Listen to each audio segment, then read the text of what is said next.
Uoga umetanda Ikulu ya Tanzania baada ya taarifa mbaya kutoka Umoja wa Mataifa kumfikia Samia Suluhu. Hujambo na karibu kwa taarifa zetu za TanzaPulse, na tafadhali kumbuka kusubscribe. Hatua ya Rais wa Jamhuri ya Muungano wa Tanzania Samia Suluhu Hassan kuwasilisha ujumbe maalum kwa Kamishna Mkuu wa Haki za Binadamu wa Umoja wa Mataifa Volker Turk imeibua mjadala mpana wa kisiasa na kidiplomasia kuhusu mwelekeo wa nchi hiyo katika kuheshimu haki za binadamu na kuimarisha utawala wa sheria. Ujumbe huu uliowasilishwa mjini Geneva umeonekana na wachambuzi wengi kama jaribio la kimkakati la serikali ya Tanzania kujenga upya imani ya kimataifa katika kipindi ambacho taifa hilo linatazamwa kwa karibu kufuatia matukio yaliyoibuka wakati na baada ya uchaguzi Oktoba mwaka 2025. Katika ujumbe huo, Rais Samia aliweka wazi msimamo wa serikali kuhusu matukio ya kisiasa yaliyotikisa taifa, akisisitiza kuwa serikali imejikita katika uwazi, uwajibikaji na hatua za kurejesha utulivu wa kitaifa. Kauli hiyo imekuja wakati wadau wa ndani na nje ya nchi wakitilia shaka namna mamlaka zilivyoshughulikia malalamiko ya haki za binadamu yaliyotolewa na vyama vya upinzani na mashirika ya kiraia.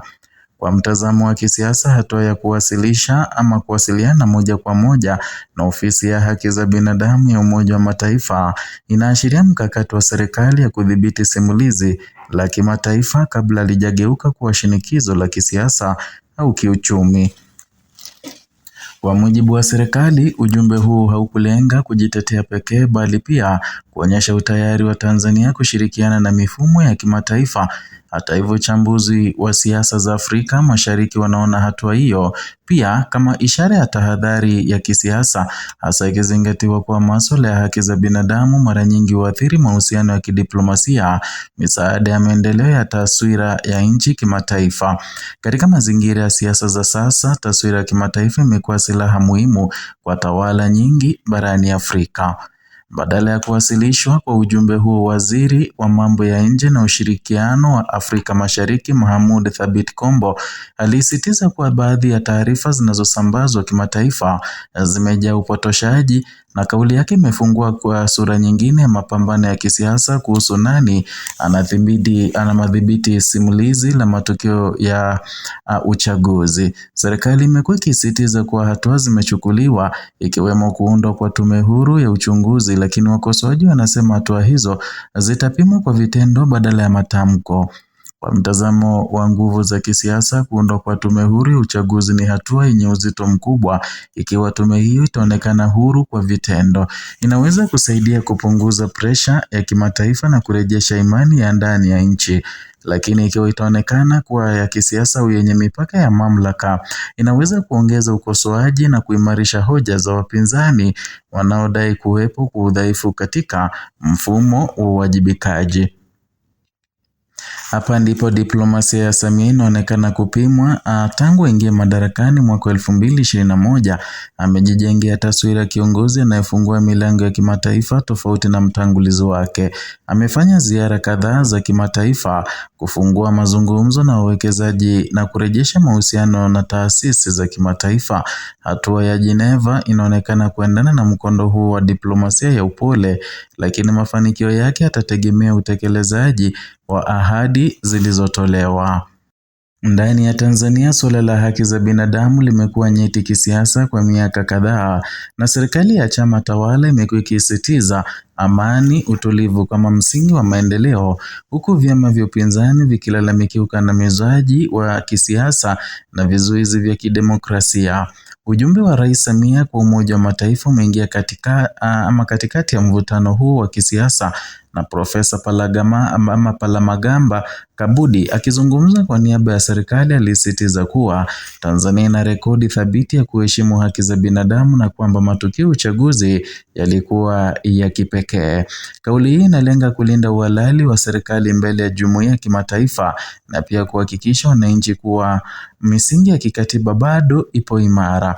Hata hivyo, katika siasa za ushindani, simulizi ya tukio la kipekee mara nyingi hukutana na upinzani mkali kutoka kwa wapinzani wa kisiasa. Vyama vya upinzani nchini Tanzania kwa miaka mingi vimekuwa vikidai kuwepo kwa mifumo inayobana ushindani wa kisiasa. Ingawa serikali imekuwa ikipinga madai hayo, mjadala huu haujawahi kufungwa kabisa. Hivyo basi, hatua ya sasa ya kidiplomasia inaweza pia kutazamwa kama juhudi ya kupunguza makali ya mjadala huo kabla haujaathiri siasa za uchaguzi ujazo.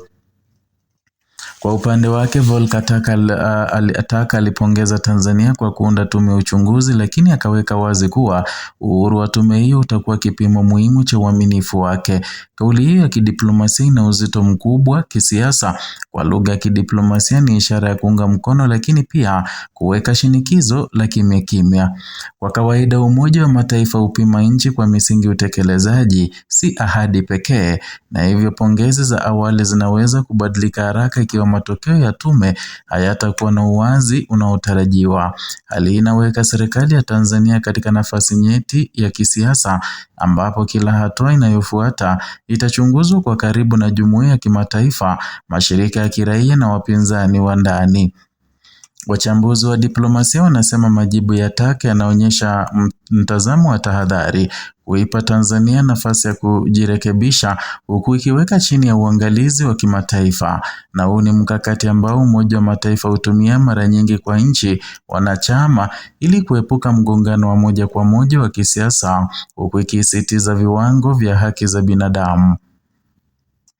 Kwa muktadha mpana, mjadala wa haki za binadamu nchini Tanzania haukuanza jana.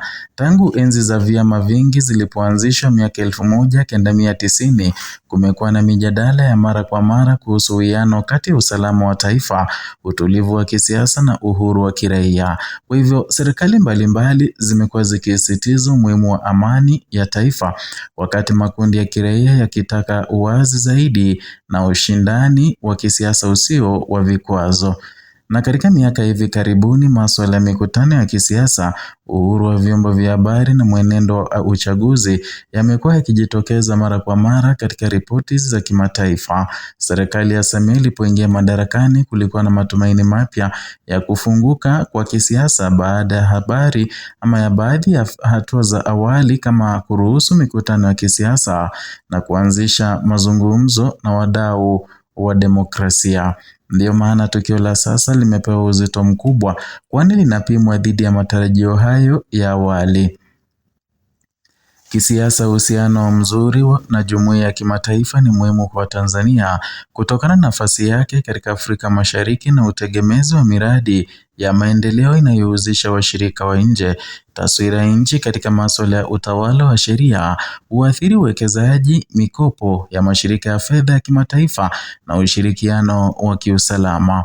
Hivi hatua ya Rais Samia si tukio la kawaida la kidiplomasia, bali ni sehemu ya hesabu pana ya kisiasa na kiuchumi. Kwa ujumla, uamuzi wa Rais Samia kuwasilisha ujumbe maalum Geneva umefungua ukurasa muhimu katika siasa za ndani na diplomasia ya Tanzania. Kwa upande mmoja, serikali imeonyesha utayari wa kujihusisha na mifumo ya kimataifa na kujibu hoja za haki za binadamu. Kwa upande mwingine, hatua hiyo imeweka matarajio mapya ambayo yatapimwa kwa vitendo vya baadaye, hasa uhuru wa matokeo ya tume huru ya uchunguzi.